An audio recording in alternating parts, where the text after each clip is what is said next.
Well, as Jeff mentioned, UNM Hospital went on lockdown with just minutes after that happened. And tonight we are hearing stories from staff and patients who were only getting bits and pieces of information about what was going on at the time. News 13's Jim Winchester continues our team coverage from the hospital. Jim?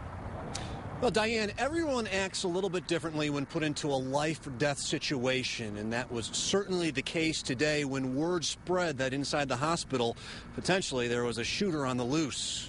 By the time UNM Hospital went on lockdown and workers and pedestrians in nearby parking garages were evacuated, Cesar Dominguez Garcia was gone, but at the time, no one knew that. For hospital employees, at first, there was just a rumor of a shooting inside the hospital. We first heard through various phone calls from people who work. Phone calls to co-workers, text messages, word of mouth, then the order of a lockdown. They said there was a shooter, and so they gave us the reason for why it was on lockdown. Both the university and the hospital sent out an email alert. A potential shooter may still be in the hospital or just outside. I got an email.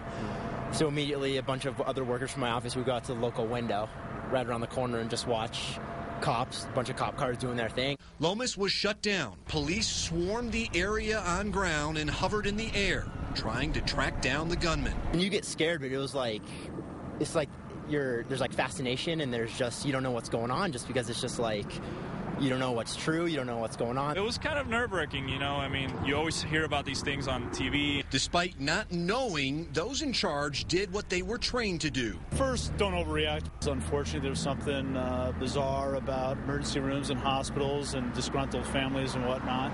So we've seen it all before. So I think the first thing was just do the right thing, don't overreact. About an hour later, when authorities were confident Dominguez Garcia was no longer there, the lockdown was lifted and doors were reopened. I think they did a good job at that. Yeah, I mean, it's just, what else were they going to do? I mean, it was really news to them, too. And you see hundreds of cop cars lined up, helicopters flying around, and it's just another day at the office, right?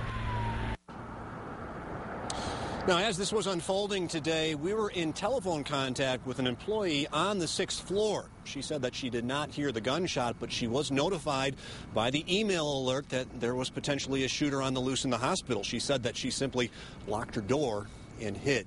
Diane, back to you. All right, Jim. Now, throughout the course of the lockdown, police had to keep pushing evacuees and onlookers away from the hospital to keep them out of the danger zone.